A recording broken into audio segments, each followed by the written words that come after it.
attaché à la croix pour moi. Il a pris mes péchés pour me délivrer. Il a payé ma dette. Il a supprimé ma dette. Il a annulé ma dette. Depuis l'œuvre parfaite de la croix, tous mes péchés passés sont pardonnés. Tous mes péchés présents sont effacés. et tous mes péchés à venir sont déjà annulés. Il a crédité le compte qui paye mes péchés et il a crédité pour l'humanité tout entière. Attaché à la croix était le Fils de Dieu, le Fils unique de Dieu, le Fils de Dieu, celui que Dieu aime. Mais Dieu a été capable de nous le donner. Dieu a été capable de se détacher de ce Fils. Et il nous a donné ce Fils qui a été attaché à la croix, qui a été pendu au bois, qui a été cloué au bois. Et son sang a coulé pour me délivrer. Oh, y a-t-il plus grande preuve d'amour que cela? C'est pour cela que je suis ici ce matin, pour chanter à mon Dieu, pour glorifier mon Dieu, pour dire merci à mon Dieu, pour être reconnaissant à mon Dieu, et pour lui dire qu'il a été attaché à la croix. Oh,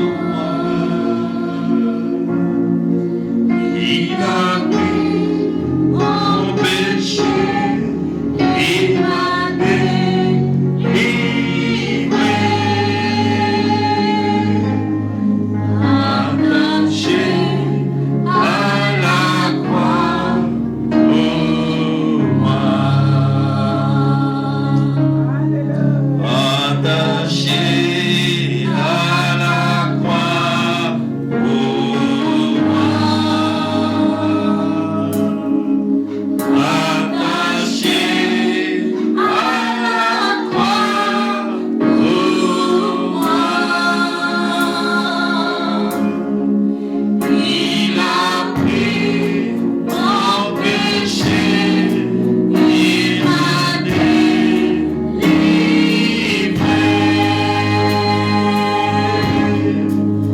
attaché à la croix. Oh, moi. C'est pour cela que ce matin, je veux que tu te lèves de ton siège. Et je veux que tu lui donnes une offrande d'acclamation. Je veux que tu pousses des cris de victoire. Des cris de victoire vers son trône. Des cris de reconnaissance vers son trône. Dis-lui merci. Le prix qu'il a payé pour toi est trop gros. Il a annulé ta dette.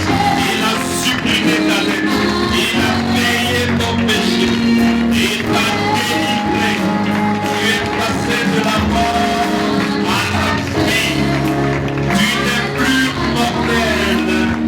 Car il a été attaché à la croix. Il a été pendu au bois. Il a été cloué au bois. Son sang a coulé. Son sang a coulé. Son sang a coulé. Pour me délivrer. Pour te délivrer. Dis-lui merci. Dis-lui merci, Jésus. Je veux entendre ta voix. Dis-lui merci, Jésus. Dis-lui, je suis reconnaissant, Jésus. Je suis reconnaissant, Jésus. Je suis reconnaissant pour ma dette. Je suis reconnaissant pour ma dette que tu as annulée.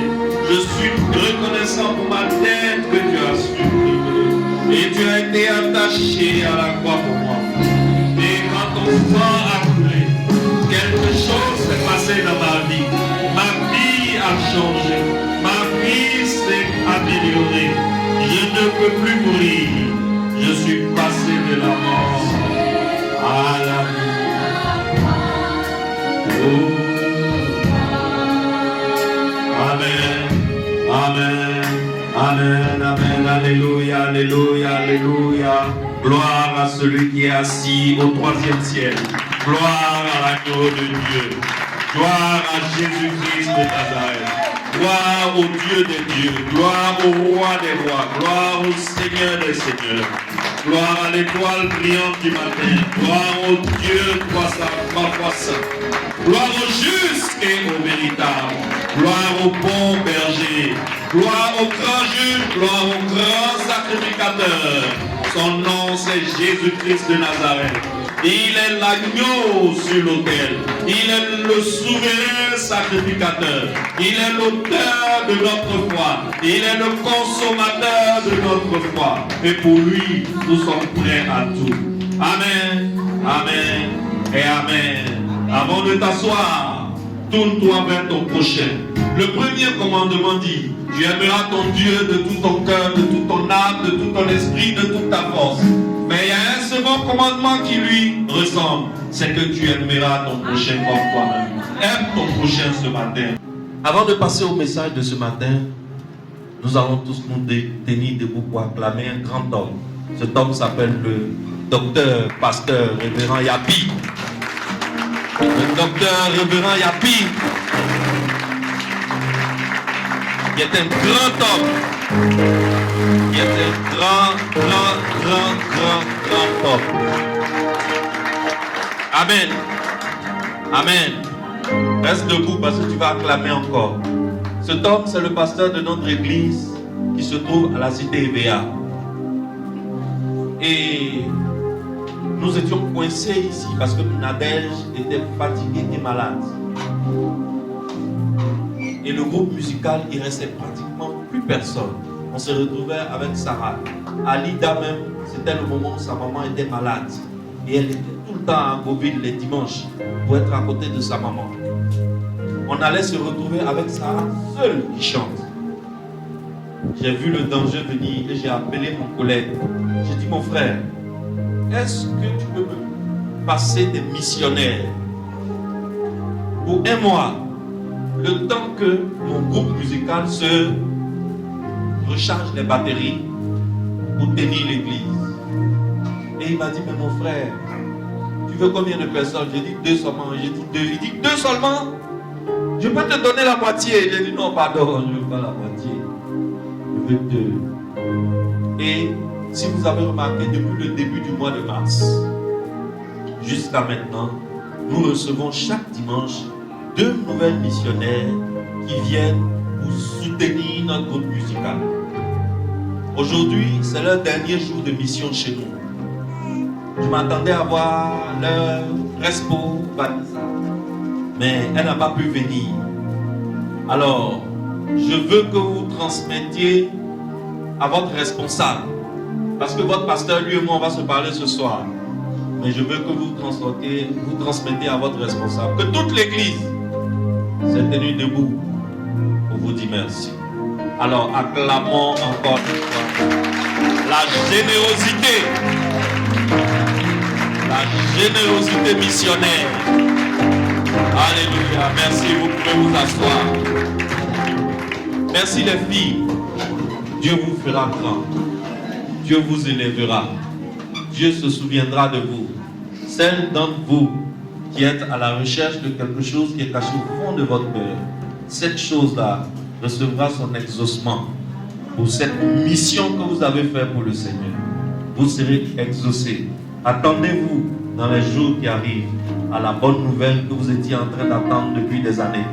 Cette bonne nouvelle viendra taper à votre porte. Vous allez recevoir un coup de fil. Vous allez rencontrer un homme. Vous allez rencontrer une femme. Dieu va mettre dans sa main la solution que vous cherchez. Et il va vous l'apporter tranquillement, sans transpirer, sans faire offrande. Rien. Il va vous l'apporter à vos pieds.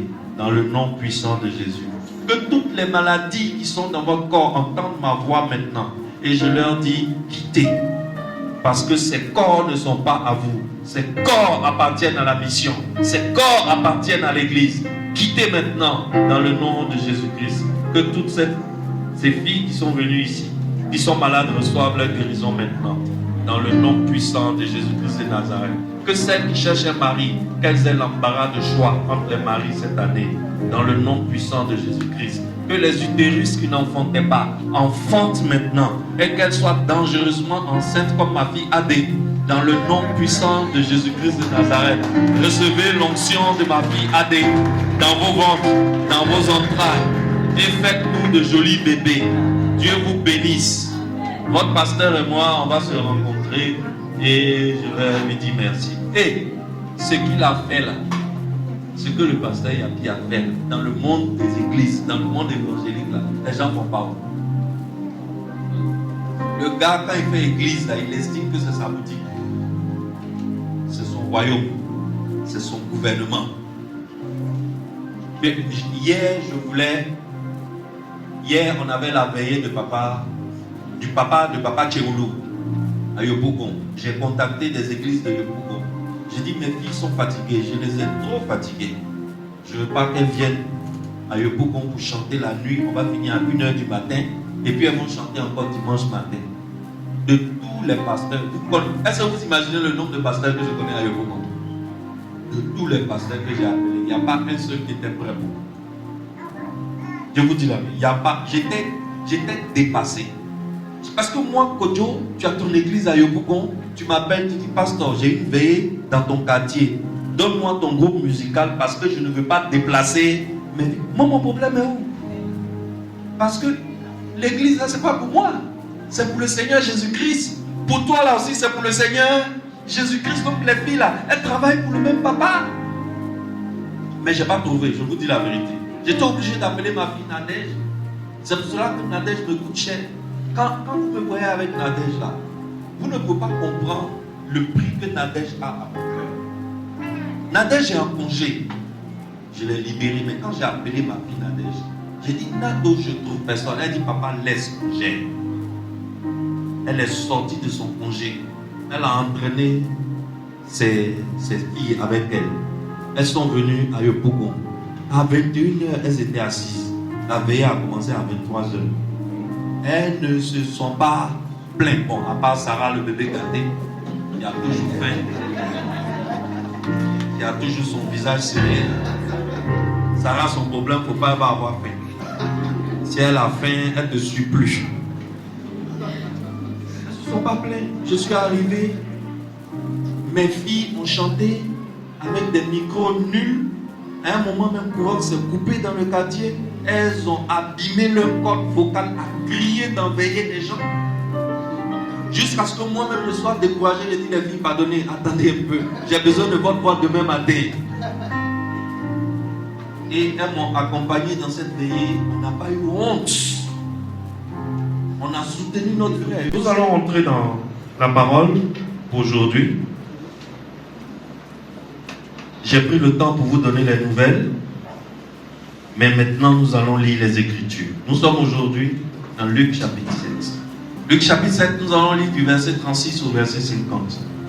Un pharisien invite Jésus à manger chez lui. Je te lis la version parole de vie. Donc si toi tu as Louis II, tu vas voir que les mots sont un peu différents. Mais Louis II, le français est lourd. Parole de vie, le français est simple. On arrive à consommer facilement. Donc je te donne parole de vie. Un pharisien invite Jésus à manger chez lui. Jésus entre dans la maison du pharisien et il se met à table. À ce moment-là, une femme de la ville arrive. C'est une prostituée. Elle a appris que Jésus était dans la maison du pharisien. Elle apporte un très beau vase, plein de parfums. Et elle se place derrière Jésus à ses pieds. Elle pleure. Elle se met à mouiller les pieds de Jésus avec ses larmes. Ensuite, elle les essuie avec ses cheveux. Elle les embrasse et elle verse du parfum dessus. Le pharisien qui a invité Jésus voit cela. Il se dit, cet homme n'est sûrement pas un prophète. En effet, la femme qui le touche est une prostituée. Et il ne le sait pas. Alors Jésus dit au pharisien, Simon, j'ai quelque chose à te dire. Le pharisien répond, parle, maître. Jésus dit, quelqu'un a prêté de l'argent à deux hommes. L'un des deux lui doit 500 pièces d'argent et l'autre 50 pièces. Mais ils ne peuvent pas rembourser. Alors celui qui a prêté l'argent supprime leur dette à tous les deux. Quel est celui qui l'aimera le plus? Simon répond, à mon avis, c'est celui à qui il a supprimé la plus grosse dette. Jésus lui dit, tu as raison. Puis il se tourne vers la femme et il dit à Simon, tu vois cette femme? Je suis rentré dans ta maison et tu n'as pas versé d'eau sur les pieds. Tu ne m'as pas versé d'eau sur les pieds. mais elle m'a mouillé les pieds avec ses larmes. Et elle les a essuyés avec ses cheveux. Tu ne m'as pas embrassé, mais elle, depuis qu'elle est rentrée, elle m'embrasse sans cesse les pieds. Tu n'as pas versé de parfum sur ma tête, mais elle a versé du parfum sur mes pieds. C'est pourquoi je te dis une chose. Ses nombreux péchés sont pardonnés. Et c'est pour cela qu'elle a montré beaucoup d'amour. Mais celui à qui on pardonne peu, montre peu d'amour. Et Jésus dit à la femme, tes péchés sont pardonnés.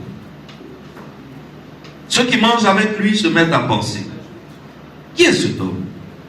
Il ose même pardonner les péchés. Mais Jésus dit à la femme, ta foi t'a sauvé, va en paix. Amen. Prions. Seigneur Dieu, ta parole est juste, ta parole est vérité, ta parole est puissance. Nous voici encore ce matin au rendez-vous de ta parole. Seigneur, utilise ma voix. Utilise-moi comme un truchement. Je ne suis pas digne d'être utilisé comme un truchement, parce que mes péchés s'accumulent jusqu'au ciel. Mais Père, j'ose prendre ce micro et parler devant cette foule de ta part, parce que ton Fils a été attaché à la croix pour moi, parce que son sang a coulé pour moi, parce que à cause de ce sang, ma dette a été supprimée, mes péchés sont pardonnés, mes fautes sont effacées. Et je me tiens devant toi ce matin comme fils de Dieu. Et je suis fier, c'est un privilège. Seigneur, utilise ce matin ton Fils. Parle à travers la voix de ton Fils. Parle au cœur de quelqu'un qui a besoin de cette parole ce matin.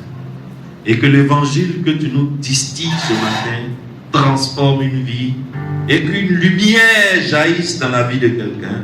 Au nom de Jésus. Amen. Amen. Amen. Voici une belle histoire. Vous savez que j'aime raconter de belles histoires.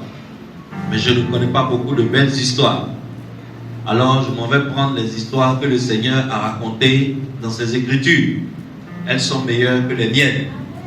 Alors ce matin, j'ai encore pris l'une des histoires du Seigneur pour vous raconter un conte.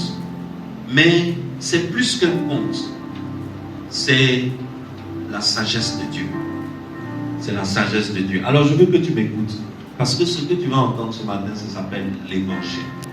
Dis après moi, l'évangile. Dans ce texte, il y a 3 groupes de personnes qui sont impliquées dans l'histoire. Ce sont qui? On a Simon, le pharisien, n'est-ce pas? À qui on peut ajouter ses amis. À la fin, on a vu qu'il était assis avec ses amis et qu'il mangeait avec lui. On a la femme pécheresse, la prostituée, la poclée, quoi. La djeben, la woso, azubagei, wowa. Et enfin, on a qui? On a Jésus. Alors, reprenons l'histoire. Il s'agit d'un pharisien du nom de Simon. Aujourd'hui, on ne dira pas pharisien. Aujourd'hui, on dira un pasteur. N'est-ce pas? Ou on dira un homme de Dieu. Sa fonction, c'est quoi? Sa fonction, c'est de lire la parole chaque jour, comprendre la parole, découvrir les sagesses de Dieu qui sont dans la parole et venir l'enseigner au peuple de Dieu. Et il faisait cela tous les sabbats dans le temple. Il enseignait le peuple de Dieu tous les sabbats dans le temple. Simon le pharisien. Donc Simon le pharisien là, c'est un homme saint, n'est-ce pas? C'est un saint homme. C'est ce qu'on appelle aujourd'hui un homme de Dieu. Donc il connaît la loi plus que la plupart des gens qui sont dans le peuple. Et on suppose qu'il applique la loi que lui-même il enseigne. Et il applique plus que les gens qui sont dans le peuple, n'est-ce pas? Donc cet homme de Dieu qui s'appelle Simon, il entend parler d'un gars qui est dans la ville depuis quelques jours. On dit le gars là il s'appelle Jésus. On dit le gars là quand il enseigne quelque chose se passe. On dit le gars là toutes les foules l'aiment. On dit le gars là, il guérit des malades, des gens qui étaient aveugles, des boiteux, des sourds. Ah! Donc le pasteur Simon, il voit que tout le monde apprécie ce gars et il décide de l'inviter à venir manger chez lui afin de pouvoir lui-même avoir son avis sur le gars. N'est-ce pas? Donc, dès qu'il a eu l'occasion, il a invité Jésus. Et il se trouve que Jésus n'a fait aucune difficulté. Jésus accepte d'aller s'asseoir chez Simon. Il rentre chez Simon, il se met à table et il commence à manger. Au moment où ils sont en train de manger, il y a une dame qui survient. Et elle rentre dans la salle. Mais la dame qui survient et qui rentre dans la salle là, tout le monde la connaît dans la ville comme étant une femme de mauvaise vie.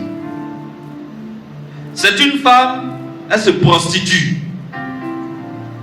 Elle a son couloir à langue là-bas. Elle a son petit batanicro là-bas. Tu es un homme et puis tu as un besoin pressant de femme. Si tu as 10 000, tu vas là-bas, tu peux te libérer tranquillement. Elle n'a pas de problème avec ça. Si tu as 20 000 même, c'est un dormant. Vous connaissez un dormant, non? Voilà, pour ceux qui m'écoutent, qui ne sont pas ivoiriens, en ivoirien, quand on dit c'est un dormant, ça veut dire que tu es allé chez la prostituée, ça t'a tellement plu, au lieu de faire ton un coup, tu as bâti, tu payes, tu dors là-bas avec elle jusqu'à matin. Donc elle est là-bas, elle fait les dormants et puis elle fait les un coup. Et tous les garçons de la ville la connaissent parce qu'elle est belle. Elle sent toujours bon. Et chez elle là, elle règle discrètement les problèmes des hommes coagulés de la ville. Hein, sans trop de bruit. Tu vois, donc tu dors là-bas en douce, tu sors, ton problème est réglé, tu es léger. Parce que s'il y a une poclée, c'est qu'il y a un client. Ou bien, tu as déjà vu poclée dans une ville où il n'y a pas de client.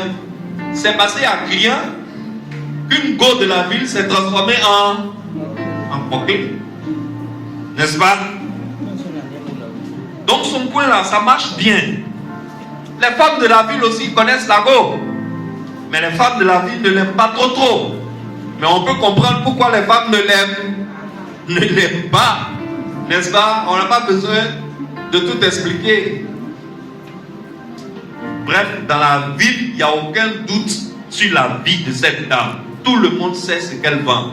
Chez les Camerounais, on dit qu'elle vend le piment. Est-ce que tu vois?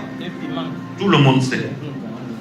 Et c'est cette dame-là qui a appris que Jésus est assis chez l'homme de Dieu, Simon, et que Jésus est en train de déjeuner.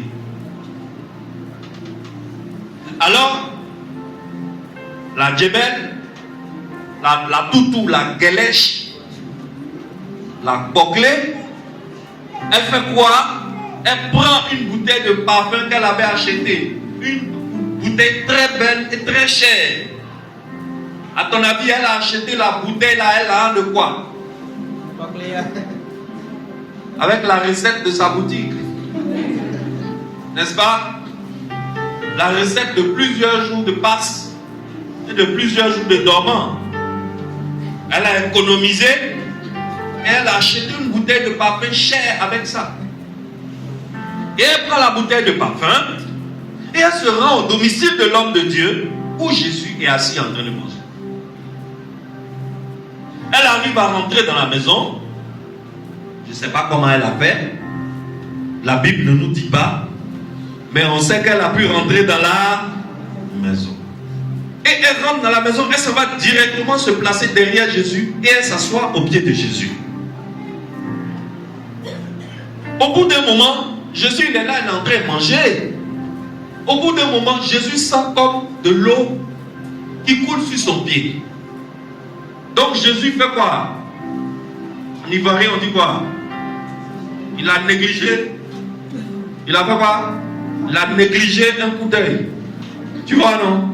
Néglige un coup d'œil, il regarde. Il y a une femme qui est penchée sur ses pieds et la femme pleure. Donc l'eau qui coule sur les pieds de Jésus là, c'est quoi?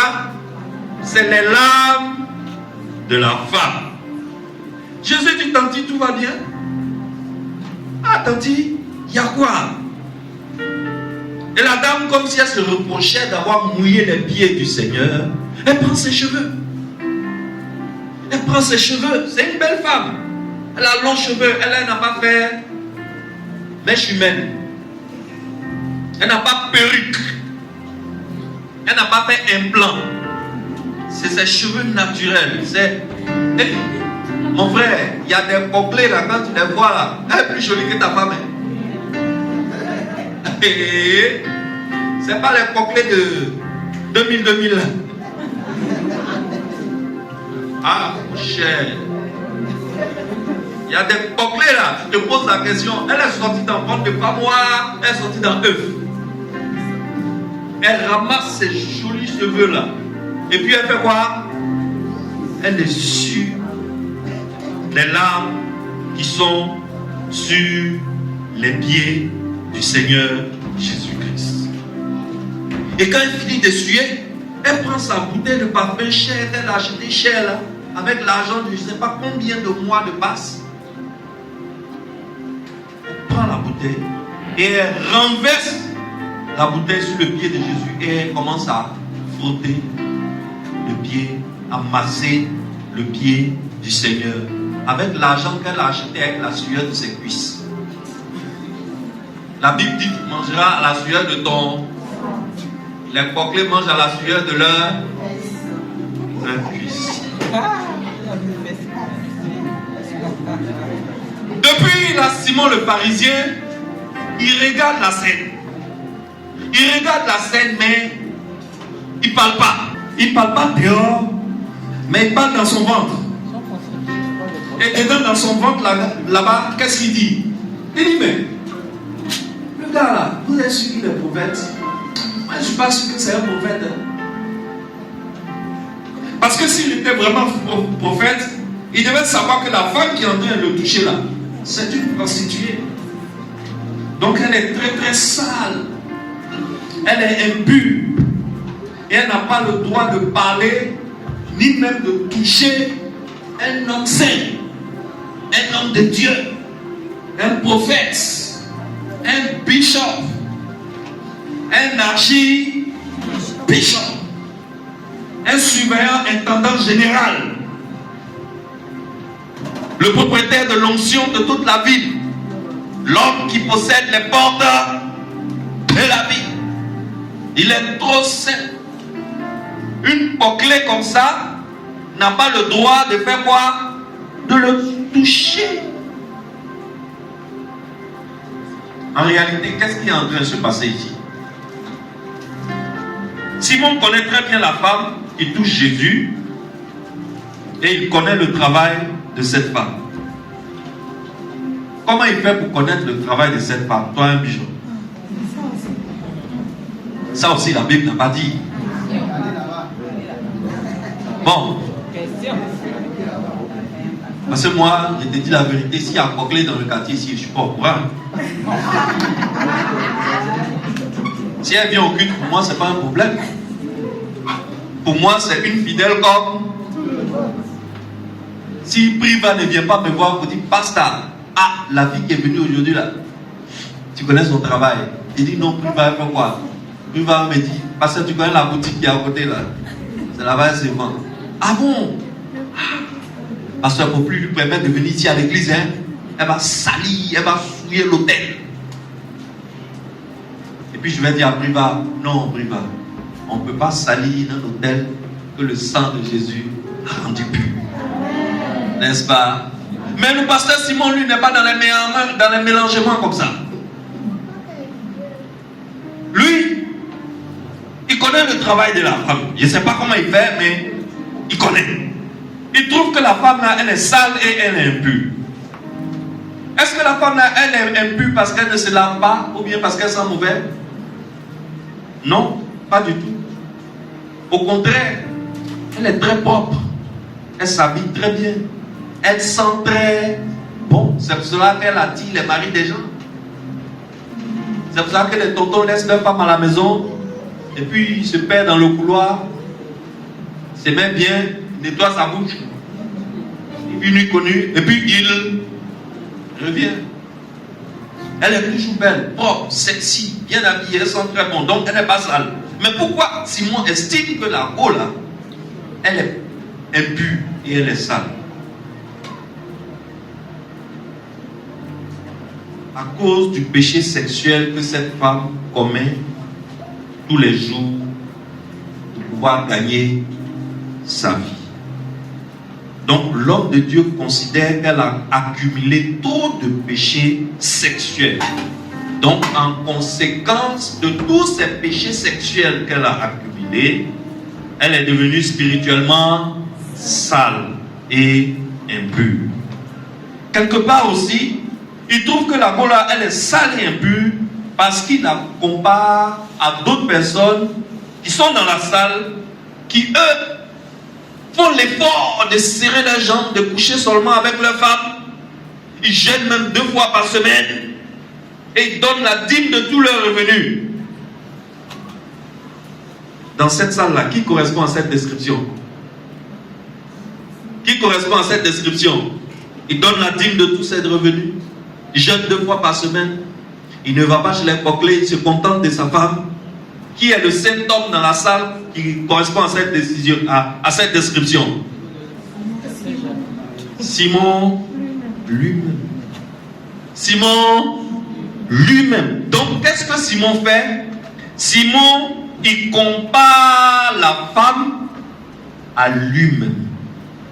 Et en fonction de ce qu'il pense de lui-même, il estime que la femme là, elle est sale et impure. Elle est pécheresse. Elle ne mérite pas d'être là. Un homme de Dieu comme moi ne peut pas être assis dans une salle et puis une vendeuse de piment va rentrer pour s'asseoir aussi. C'est un sacrilège. C'est un sacrilège. Et si cet homme-là, qu'on appelle Jésus, était prophète, il devait savoir que la femme qui est assise à ses pieds, qui est en train de lui frotter les pieds, là, il devait savoir quel travail elle fait. Parce que ce qu'elle fait là, les musulmans appellent ça haram. C'est haram. Ça veut dire que c'est interdit. C'est sale. Ça veut dire que ça empêche quelqu'un d'aller au paradis. C'est haram. Donc par rapport à l'estime que Simon a de lui-même, sa vie qu'il considère comme pure, il trouve que cette femme est une honte et une déchéance morale et qu'elle n'a aucun droit d'être dans la même pièce que qui? Que qui? Que lui ou bien que Jésus? Que lui. Que lui. Alors il s'octroie le droit d'évaluer le niveau de justice de cette femme.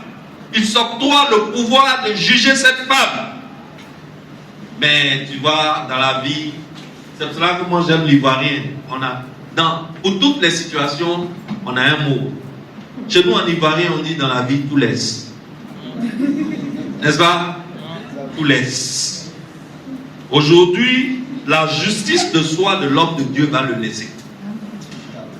Parce que l'homme de Dieu, qui est confortable dans son orgueil, qui est confortable dans sa suffisance, parce qu'il estime que lui vit trop bien et que cette femme vit trop mal. Parce que dans la vie, il faut toujours rester simple et humble pour ne pas trop te glorifier, parce qu'en réalité, tu ne sais pas qui est assis en face de toi. Simon le pharisien ne savait pas que ce jour-là, le gars qu'il a invité chez lui, c'est le créateur de toutes choses. C'est le créateur de toutes choses, le Fils de Dieu incarné en un simple homme mortel qui n'a rien de différent avec les autres. Quand tu le vois, tu ne sais pas. Il est comme toi, il est comme moi. Et il a même faim. Il peut avoir faim. Et quand on l'invite dans la maison des gens, il s'assoit dans la maison des gens et il mange volontiers. Simon, le pharisien, ne savait pas ça. Quand il a commencé à penser que si cet homme-là était prophète, il devait savoir que la femme qui a ses pieds-là, c'est une femme de mauvaise vie. Jésus avait déjà scanné sa pensée. Alors, comme à son habitude, au lieu de le confronter directement, Jésus va faire quoi? Jésus va le remettre à sa place en lui racontant une parabole. Quand Jésus veut te dire la vérité, il ne t'attaque pas de front. Il raconte une histoire. C'est-à-dire, il coud un habit. Si tu vois que l'habit là, ça va avec toi, tu fais quoi? Tu prends et puis tu portes. Donc Jésus va coudre un habit encore. Il raconte une parabole. Il dit, un homme riche, il dit, Simon, écoute-moi bien. Jésus a remarqué le cœur de Simon. Jésus sait ce que Simon pense. Alors Jésus va enseigner l'évangile à Simon. Il dit à Simon, homme de Dieu, sacrificateur, général des églises, écoute-moi bien. Il y avait un homme riche. Il a prêté de l'argent à deux personnes. Il a prêté 500 pièces d'argent à quelqu'un et il a prêté 50 pièces d'argent à l'autre. Mais le temps en train de passer, il se rend compte que les gens n'arrivent pas à lui rembourser l'argent et les gens ne pourront jamais lui rembourser l'argent qu'ils sont venus emprunter. La seule solution, c'est de les saisir et de les jeter en prison, ou alors d'aller les prendre, eux, leurs femmes, leurs enfants, de les mettre dans ces champs. Ils vont travailler pour lui toute leur vie pour pouvoir payer la dette. Laisse-moi te dire ça autrement. C'est chose Jacques et moi. On a besoin d'argent. On a tourné à gauche, on a tourné à droite. Il n'y a pas, mais on a urgemment besoin d'argent.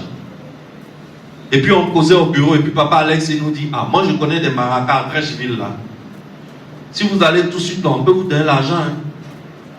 Mais l'argent là, si on vous donne 250 000, c'est que tu as remboursé à 500 000. Hein. Jacques et moi on se regarde et on dit, ah on est trop serré. Papa Alexis, conduis-nous chez Maraca. On va chez le Maraca, il nous reçoit, on finit d'expliquer notre histoire. Il dit, j'ai compris, vous avez besoin de combien? Jacques dit, lui, il a besoin de 250 000 seulement, c'est ça qui peut éteindre son feu. Le Maraca dit, il faut signer papier. Jacques a fini de signer papier.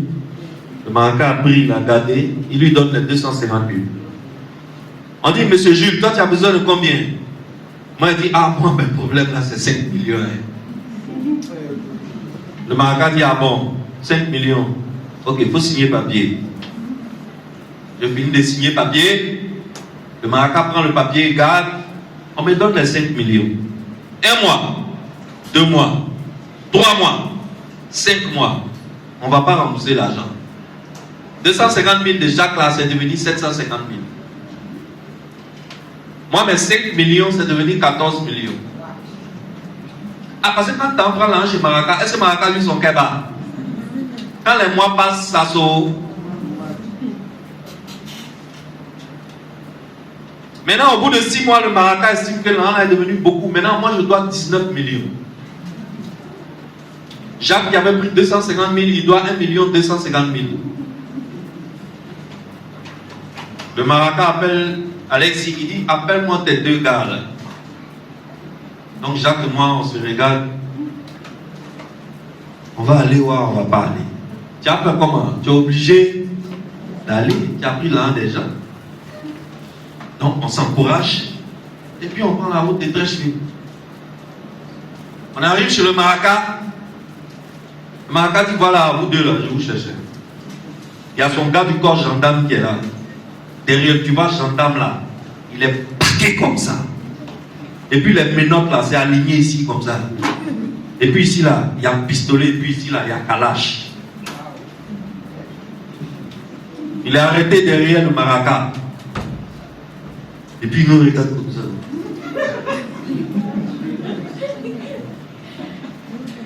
Je regarde Jacques me regarde. On s'attrape la main par derrière, on serre la main, on s'encourage. Il dit, Jacques, ça va aller. Et le Maraca nous regarde, il dit, mais vous là, vous me devez, non? On dit oui. Il dit, mais toi, monsieur Jules, tu me dois combien? Il dit, hein? Sinon c'était 5 millions, mais quand je calcule, ça fait 19 millions. Dis voilà, tu as dit la vérité, ça fait 19 000. Et puis tu as trop duré mon an, ça fait 20. Oui, monsieur Jacques, toi tu me dois combien?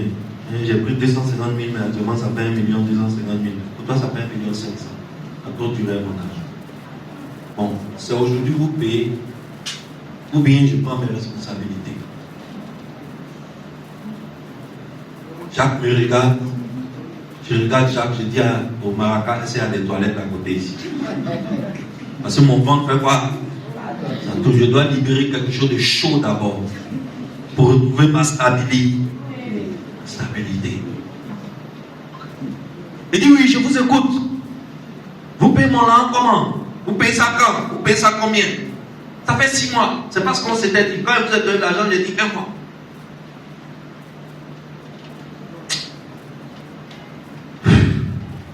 Eh bien, tu sais, quand tu as pris le rang de quelqu'un là, même si c'est ton petit frère, il devient ton. Bien, ça m'emmène. Actuellement, même où je parle, là, mes propriétaires de maison veulent me faire sortir. Je ne sais pas où il y a mettre ma part de maison. Mais je reconnais que je te dois. Si tu dis que j'ai l'argent pour te payer, je mens. Viens, belle. Mais pardon, il faut me faire doucement. Je suis un père de famille. Jacques aussi prend la parole et dit la même chose. Le Maraca, il nous regarde et puis il dit à son gendarme, il dit, cherche-moi leur reconnaissance de dette. Le gendarme nous regarde, il est kaki les yeux. Puis il s'en va, il fouille les papiers, il fait sortir les 2 reconnaissances de dette. Quand il fait sortir une reconnaissance de dette, il enlève une menotte, il met dessus. Quand il fait sortir reconnaissance de dette de Jacques, il décroche une menotte, il met dessus. C'est-à-dire où on est là. La seule façon de sortir de là-bas, là, c'est comment? Menotter, direction la Maca, la prison. Le Maraca s'assoit bien dans son fauteuil, il nous regarde jusqu'à. Dit bon, je sais que vous ne pouvez pas me payer. Ok. Gendarme, donne-moi les reconnaissances de dette. Au lieu de prendre reconnaissance de dette pour donner à Maraca, gendarme prend mes notes. Notre cœur fait. Il dit non, laisse les menottes.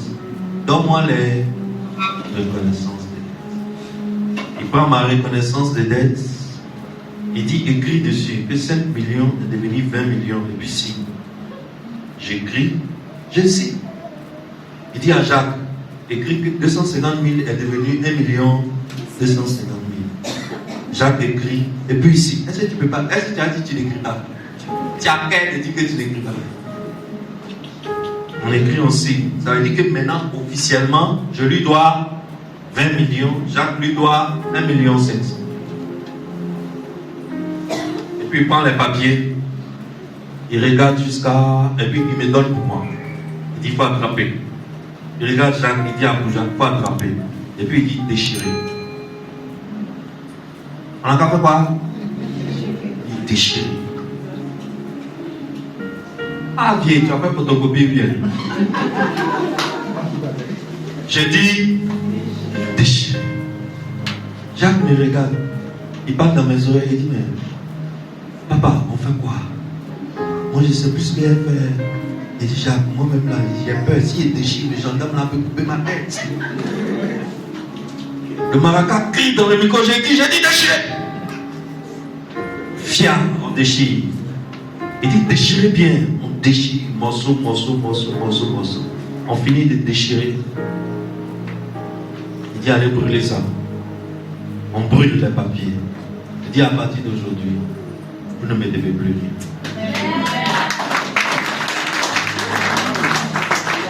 J'annule votre dette. Je supprime votre dette. Allez rejoindre vos femmes et vos enfants. Voici un peu d'argent.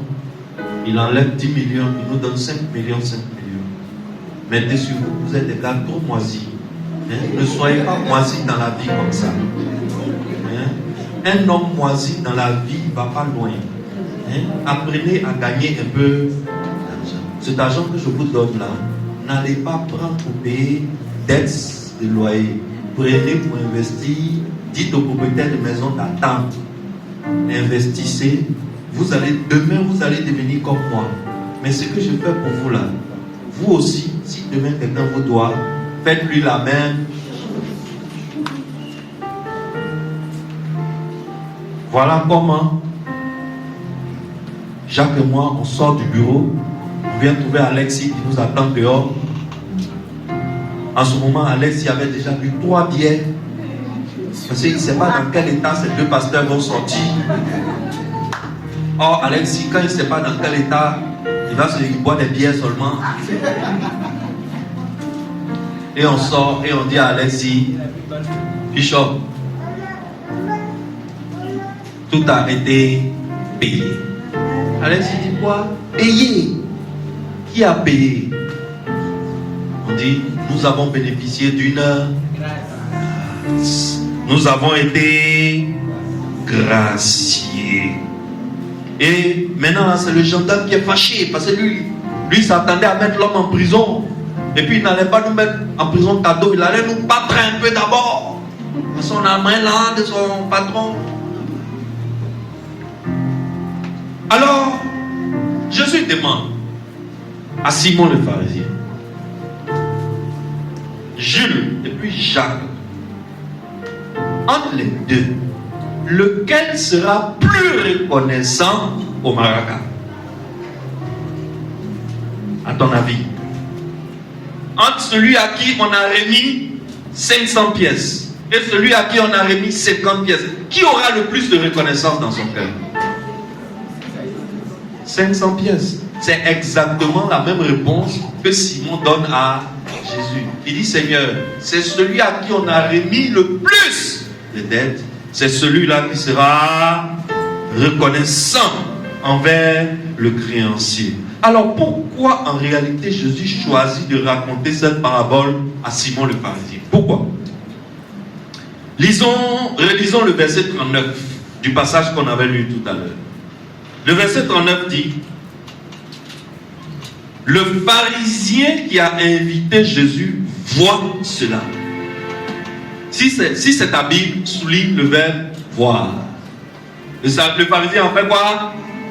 Il voit la femme qui est penchée sur le pied de Jésus. Lisons le verset 44. Le verset 44 dit, puis il se tourne vers la femme et il dit à Simon, tu vois cette femme? Quel est le verbe qui revient? Le verbe voir. Le problème de Simon le pharisien, c'était donc quoi? C'était son regard. Le regard que Simon le pharisien avait sur la femme prostituée. Sa façon de regarder la femme, sa façon de percevoir cette femme, sa façon de juger cette femme. Donc, ce que Jésus veut faire ressortir ici, c'est la façon dont tu perçois ton prochain. La question centrale de ce passage, c'est de quelle façon percevons-nous notre voisin? De quelle façon percevons-nous notre prochain? Comment on le voit? Plus haut, Jésus s'est donné le droit de douter de la qualité de prophète de Jésus. Il juge que Jésus n'est pas vraiment prophète. Parce que s'il avait été prophète, il aurait été capable de voir que la femme qui est à ses pieds là, c'est une prostituée. Ce que toute la ville sait. Donc elle n'est pas digne de venir s'asseoir là où sont assis les bonnes personnes. Alors comment quelqu'un qui est prophète, quand on dit quelqu'un est prophète, c'est quelqu'un qui voit les choses cachées. Comment quelqu'un qui est prophète, qui voit les choses cachées, il n'est pas capable de discerner d'une façon si évidente que cette femme-là c'est une prostituée. Alors Simon se demande s'il est vraiment prophète. Mais comme il estime que Jésus n'est pas assez prophète pour voir dans la vie de cette femme, Jésus à son tour lui demande, Simon, est-ce que tu vois cette femme? C'est-à-dire, ce qu'il reproche à Jésus, en réalité, qui a le problème de voir? Est-ce que tu vois cette femme? Il reproche à Jésus de ne pas voir des choses évidentes. Jésus lui dit, toi, tu as un problème de voir plus que... Parce que je suis rentré chez toi.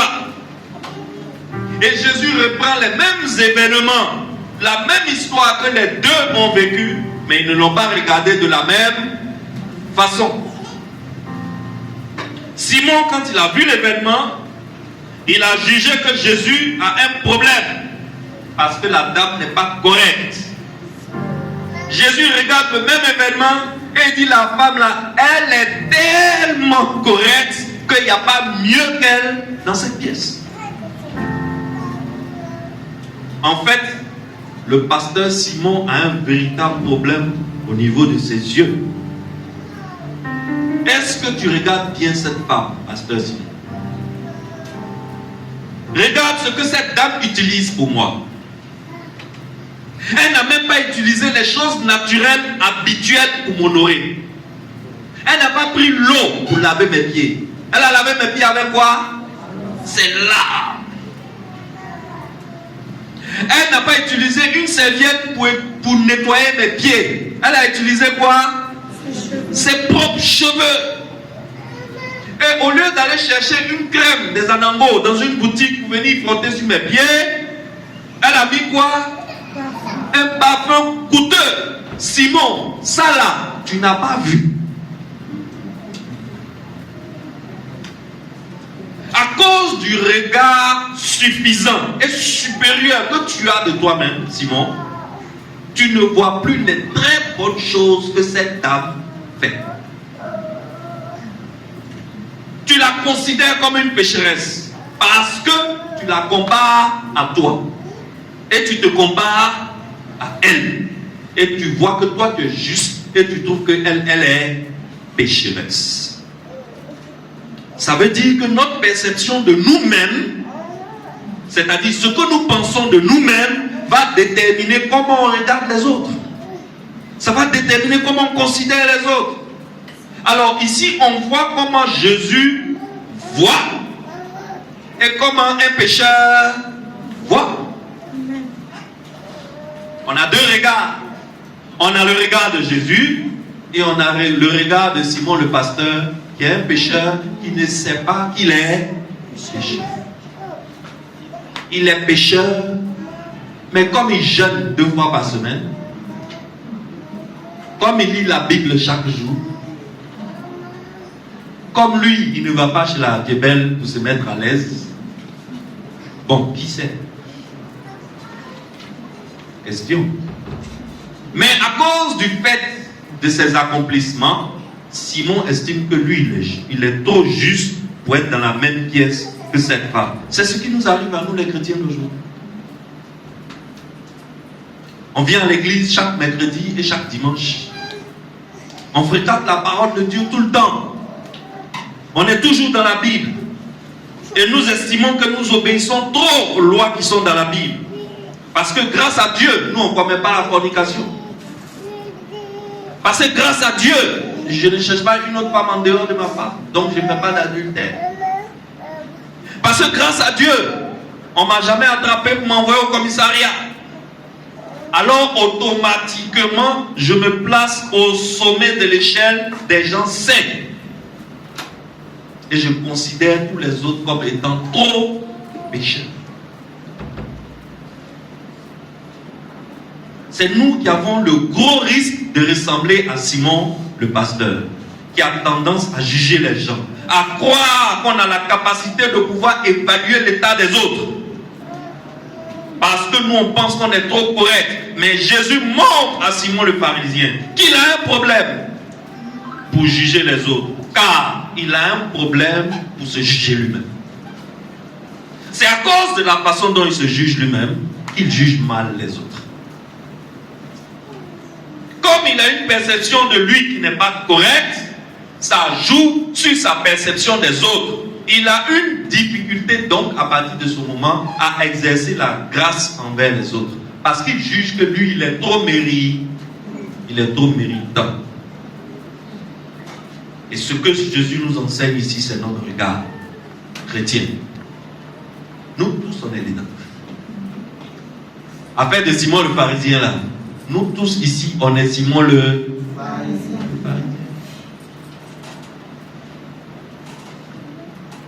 Qu'est-ce que Jésus dit en Matthieu chapitre 6, verset 22 à 23?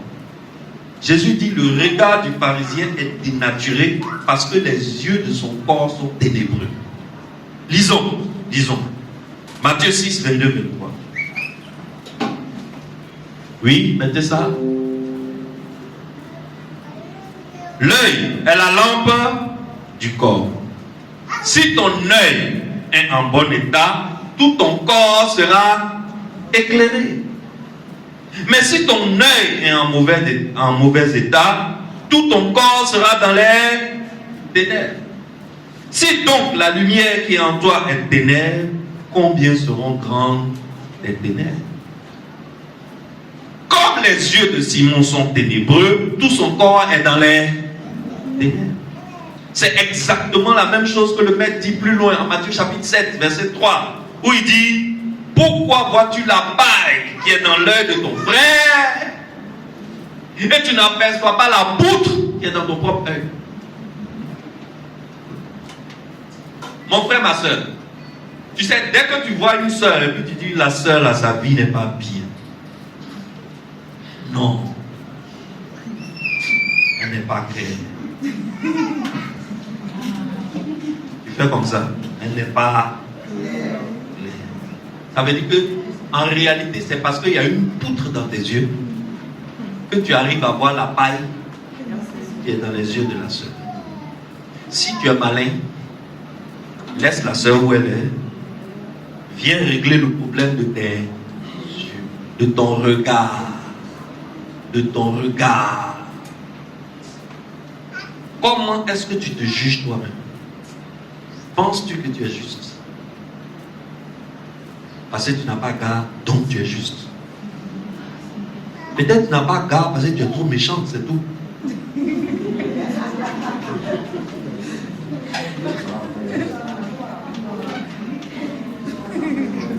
Parce que tu ne fais pas adultère. Donc les femmes qui sont dans le quartier, qui ont trompé leur mari et puis c'est tombé dans les oreilles, tu estimes qu'elles ne peuvent pas s'asseoir dans la même église où toi, tu t'assois. Parce que tu estimes que toi, tu es trop juste.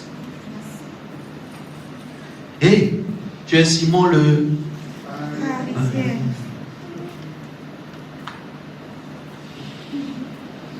Écoute, Simon invite Jésus et Jésus vient. Simon n'a pas invité la dame. Suis-moi bien. Est-ce que Simon a invité la dame? Non. Il n'a pas invité la dame. Il a invité qui? Il a invité Jésus. La dame, elle est venue d'elle-même parce qu'elle n'avait aucune chance d'être invitée par Simon, ni aujourd'hui, ni demain. Simon a invité chez lui que les gens qu'il juge être dignes de son rang spirituel.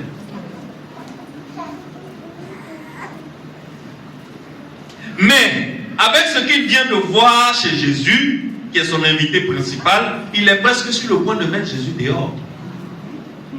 N'est-ce pas? Parce qu'il se dit que finalement, pourquoi j'ai invité un tel gars? Regarde les gens qui fréquentent. Il va venir souiller ma... Mais entre nous, on va se dire la vérité. Dans cette salle à manger, qui est le plus saint? Qui est le saint dans la salle? Alors, si c'est Jésus qui est le saint dans la salle, entre Jésus ou bien, si quelqu'un devait se comporter comme Simon, c'est qui? C'est Jésus. Est-ce que si Jésus voulait se comporter comme Simon, est-ce que quand Simon l'a invité à manger, est-ce qu'il allait venir? Non, jamais.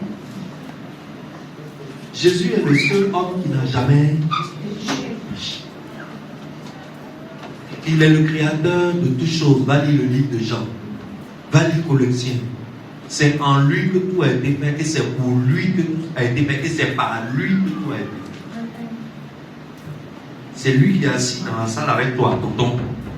Pasteur. Il est assis dans la salle avec toi et tu estimes que la femme pécheresse n'a pas le droit de s'asseoir parce que toi, tu es trop juste.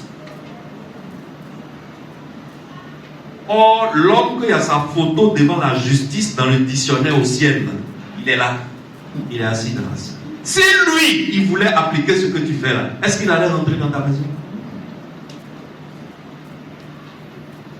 Excellence. Voyez que dès qu'on enlève les regards, lorsqu'on enlève le regard sur les individus et on commence à regarder Christ, le regard qu'on a sur les individus aussi change. Mais lorsqu'on refuse de regarder Christ et qu'on regarde le voisin et qu'on regarde le prochain, automatiquement, on a une certaine estime de soi-même qui fait qu'on trouve qu'on est trop juste et qu'on ne peut pas fréquenter un tel voisin. Christ, il a choisi d'être l'avocat des frères et non l'accusateur des frères. C'est pour cela qu'il a accepté de rentrer chez un gars comme Simon. Alors, il faut que nous aussi on choisisse de devenir l'avocat de nos frères et non l'accusateur de nos frères. Mais pour le faire, il y a une seule façon de réussir. Détache tes yeux de ton frère et regarde Christ qui est assis dans la salle. Dès que tu regardes Christ, ta façon de regarder la femme pécheresse change. Mais si tu es focalisé sur la femme pécheresse, tu risques même de ne pas savoir que Christ est assis dans ta scène, dans la salle. Alors, Excellence, Jésus était en train de dire à Simon que cette femme, elle est pécheresse, c'est vrai. Mais tu n'es pas meilleur qu'elle, pasteur Simon. Malheureusement pour Simon, il ne le savait pas. Et Jésus se charge de lui ouvrir les yeux. Qu'est-ce que Jésus nous encourage à faire ici? Qu'est-ce que Jésus nous invite à imiter ici? Il nous invite à manifester de la considération à l'égard des autres, quel que soit leur état. Jésus nous enseigne ici de ne pas juger les gens au mérite, pour leur donner accès à nous, pour leur donner accès à nos biens, pour leur donner accès à nos ressources. Nous tous, ici, il y a des gens entre nous qu'on ne veut plus fréquenter. Et qu'on ne juge pas assez correct pour s'approcher de nous et pour s'asseoir avec nous. Alors, on doit se poser fondamentalement la question sur notre perception, notre regard que nous avons sur les autres. Parce que la façon dont on regarde les autres est reliée à la façon dont on se voit nous-mêmes. Parce que si réellement c'est Christ qu'on regarde comme le seul saint qui est dans cette salle, quelle serait la réaction envers Christ? Est-ce qu'on allait avoir la réaction de la femme pécheresse? Ou bien on allait avoir la réaction de Simon le pharisien? Nous tous, on va dire que si on avait vu Christ dans la salle, on allait se comporter comme la femme pécheresse. N'est-ce pas? On allait se comporter comme la femme pécheresse. Parce que nous tous, sans exception, nous sommes pécheurs. Et nous sommes interdits d'être assis dans la même salle que le Fils de Dieu. Ça, on le sait. On le sait.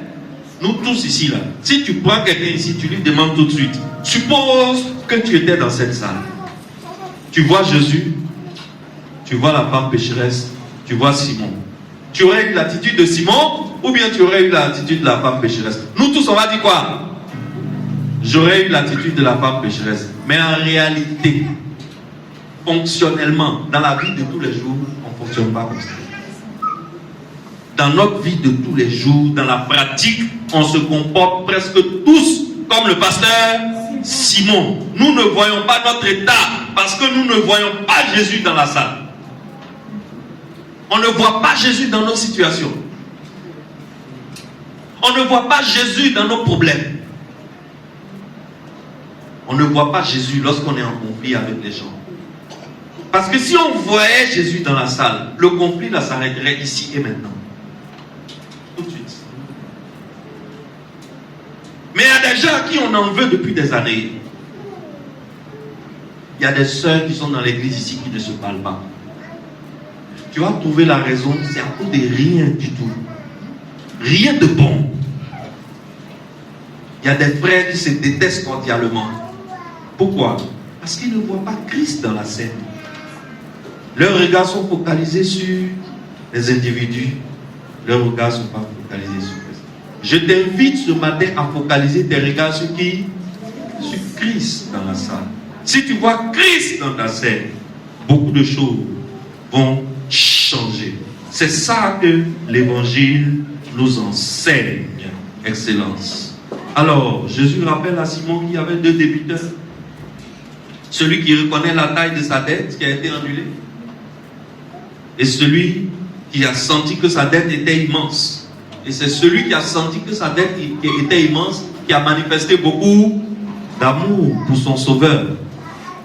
Mais si tu considères que tu es tellement droit et que ta dette n'est pas trop grande et que ta dette est un peu insignifiante et que toi-même là tu sors d'une famille noble et que toi-même là, oh, tu sais, quand quelqu'un vient ici, il prend le micro et puis fait action de grâce et puis il dit, hey, avant là moi j'étais voleur, on m'a attrapé, on m'a frappé, on m'a mis en prison, mais aujourd'hui Jésus m'a délivré. Tu acclames, tu dis gloire à Jésus, mais en réalité quand tu sors tu le regardes, tu dis voleur là, il y a moi voleur là comme ça. Et quand il y a un mouvement dans l'église qu'il est dans le groupe, tu ne veux plus rentrer dans le même groupe. On sait qu'on doit se comporter comme la femme pécheresse, mais dans la réalité, sinon on sait. Mais fonctionnellement, on ne le fait pas. Il est plus facile pour nous de voir la méchanceté des gens envers les autres que de voir la générosité des gens envers les autres. Celui qui a conscience de la taille de son péché, ça se voit même à l'église. Ça se voit à l'église. Quand quelqu'un a conscience de la taille, de l'immensité du péché qu'il avait, mais que Jésus-Christ, comme le maraca tout à l'heure, a fait quoi? A déchiré. L'acte qui nous condamnait a été déchiré. Et l'immense dette qui devait nous envoyer en prison, ça nous a été remis. Nos péchés ont été pardonnés. Nos péchés sont effacés. Tu es assis ici aujourd'hui, Dieu te considère comme un saint. Tu n'es pas saint parce que tu ne pêches pas. Tu es saint parce que quand Dieu te regarde, ce n'est plus toi qui le vois, c'est le sang de Jésus qui te recouvre comme une robe. C'est ça qu'il regarde. C'est à cause de ça que Dieu dit que tu es saint. Mais tu n'as pas eu ça. Tu as reçu ça gratuitement, mais ça a coûté un prix très très élevé. Moi, je suis parti faire des cours au Togo pendant 2 semaines. On m'a payé un billet d'avion qui tourne autour de 500 000 francs. On m'a payé 15 jours dans un hôtel climatisé, avec piscine, avec terrain de football, tout. On m'a payé à manger, on m'a payé mes frais d'hôpital. J'ai reçu ça gratuitement. Mais est-ce que ça n'a pas coûté de l'argent? Ça a coûté de l'argent à qui? À quelqu'un. Il y a quelqu'un qui estime que la cause est tellement noble que je suis prêt à payer pour qu'on donne à Jules gratuit. Donc il y a quelqu'un qui a payé le prix. Ce que toi tu as reçu gratuitement, il ne l'a pas acheté gratuitement. Il a fallu que Dieu descende, qu'il vienne parmi des hommes, qu'il change son nom pour s'appeler Emmanuel. Et qu'il aille à la croix. Et qu'il soit pendu au bois comme un vulgaire assassin. Et que son sang coule pour que toi tu le reçoives gratuitement. Le prix a été énorme. Si quelqu'un reconnaît la taille de la dette qu'il avait, qui lui a été remise, son comportement se voit à l'église. Son comportement se voit à l'église. Quand on vient à l'église, on dit prenons des engagements. La salle nous coûte tant. Prenons des engagements, on va payer la salle ensemble. Parce que quand une seule personne paye, ça pèse sur lui. Donc, au lieu qu'une seule personne n'a qu'à envoyer 500 000, chacun envoyons 15 000, 15 000, 15 000, 15 000, 15 000. Tu vas voir, il y a des gens qui disent, pasteur, moi je n'envoie pas 15 000, moi j'envoie 100 000. Pourquoi il dit qu'il envoie 100 000? Parce qu'il a trop d'argent? Non. C'est parce qu'il regarde quoi? La taille de la dette qui a été annulée en sa faveur. C'est ça qu'il regarde et puis il dit, je ne donne pas 15 000, je donne 100 000. Sinon, ce n'est pas parce qu'il a trop d'argent. Les comportements que nous avons à l'église déterminent si nous sommes Simon le Pharisien ou si nous sommes cette femme pécheresse. Les engagements que nous prenons vis-à-vis de Dieu et après on est obligé de nous poursuivre, ça montre que tu es Simon le Pharisien ou bien la femme pécheresse. Parce que la femme pécheresse là, elle a vendu ses cuisses pendant des mois et des mois et des mois. Des hommes ont défilé sur elle, des hommes ont défilé sur elle, des hommes ont défilé sur elle, des kilomètres et des kilomètres de queue pour elle seule. Et puis elle a pris l'argent pour aller acheter quoi? Une bouteille de parfum cher. Pour venir faire quoi? Verser sur le pied du maître, renverser sur le pied du maître. Elle n'a pas vu ça comme étant coûteux. Parce que elle regarde la taille de ses péchés. Elle regarde l'immensité de sa dette qui lui a été remise par ce Seigneur. Alors ça coûte quoi de prendre mes larmes pour laver la poussière de ses pieds? Ça coûte quoi de prendre mes cheveux pour essuyer la poussière de ses pieds? Ça me coûte quoi? Quand je regarde ce que je lui devais et puis il m'a donné cadeau, au lieu de me jeter en prison. Quand je regarde comment il m'a fait passer de la mort à la vie. On dit, envoie 10 000 pour participer au loyer du temps. On doit encore te faire quoi? Te poursuivre. Ça veut dire que tu n'as pas conscience de l'immensité de la taille de ta tête. Tu n'as aucune conscience.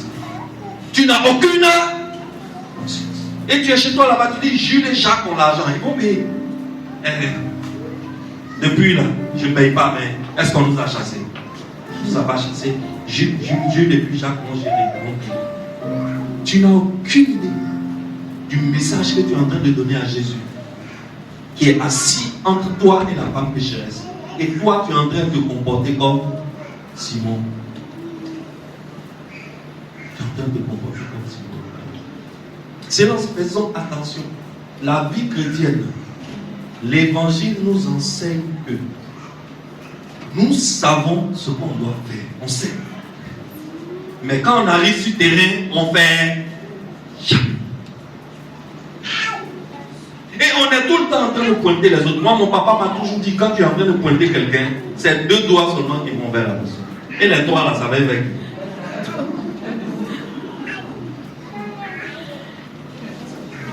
Il y a quelqu'un qui est mort pour que toi, cette dette te soit remise.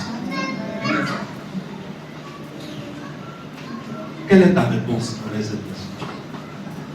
Ta réponse est de venir t'asseoir ici au puits tous les dimanches pour écouter la parole du pasteur Jules et puis retourner chez toi à la maison. C'est ça ta réponse? La femme là, elle s'est prostituée, elle a pris l'argent de ses fesses, elle a payé parfum.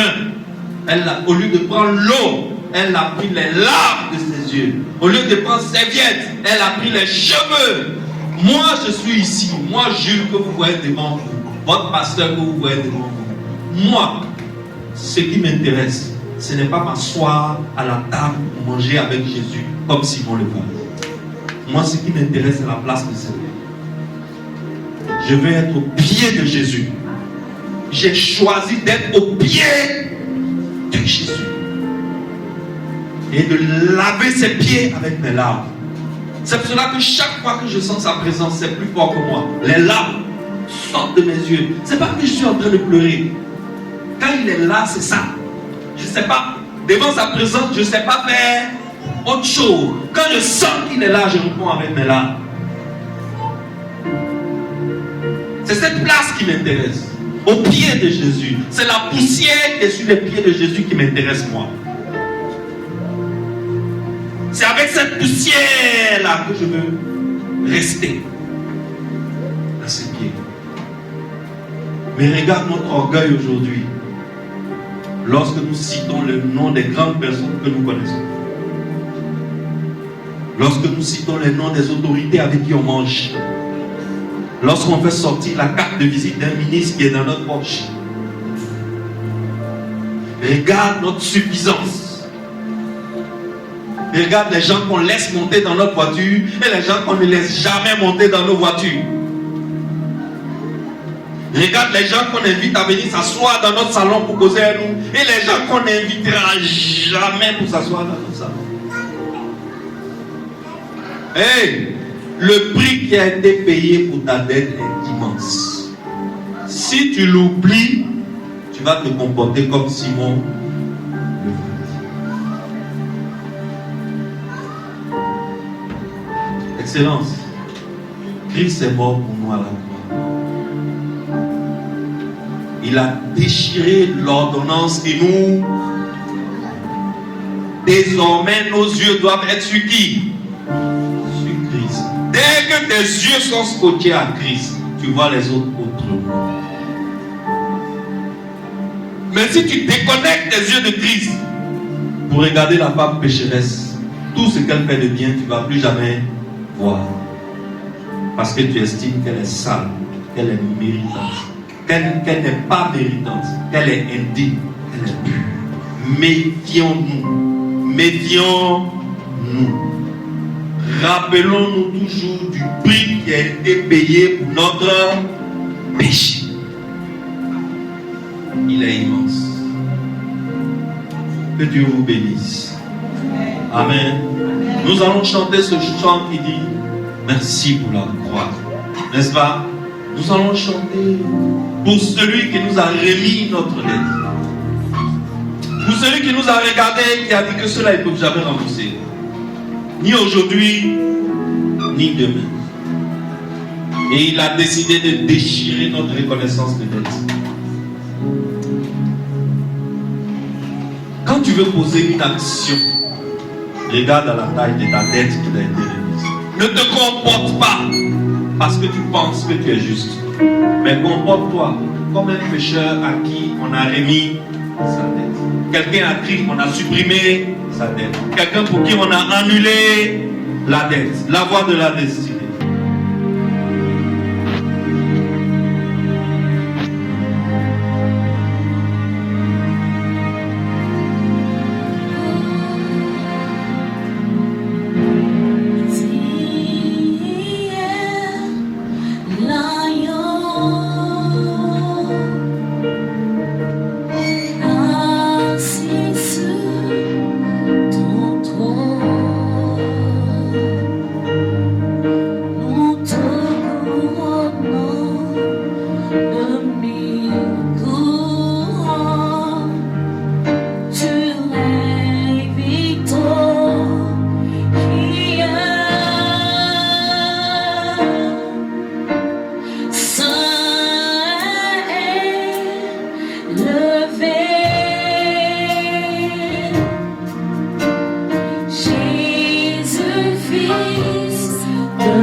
Merci pour la croix, Seigneur.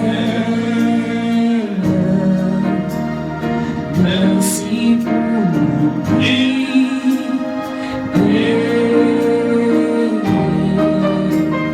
Tu as pris ma honte sur toi et par amour tu m'as donné ta grâce. Alléluia. Merci pour la croix. Merci pour le prix payé. Merci pour le. Pendant que la voix de la destinée chante, pendant que la voix de la destinée chante, commence à parler à Dieu, demande-lui la grâce de te donner un cœur repentant. Parle à Dieu, demande-lui de te donner un cœur repentant.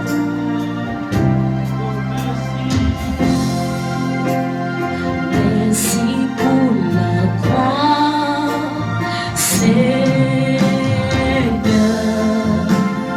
Merci pour le prix payé.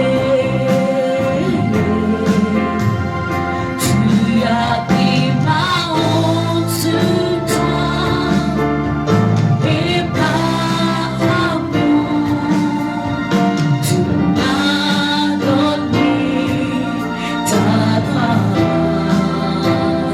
Merci pour ta bonté.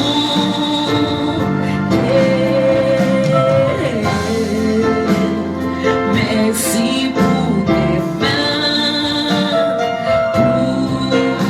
coulées. Lavez par ton eau de vie. Et maintenant,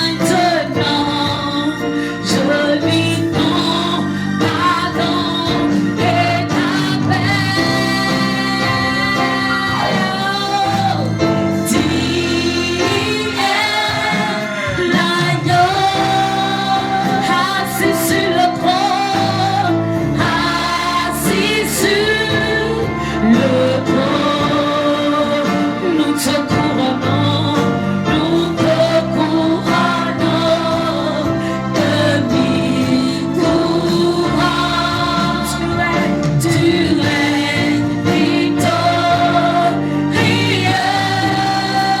C'est la paix, Saint est levé. Jésus, Fils de Dieu, Jésus, Fils de Dieu. Alléluia. Le trésor des cieux crucifié.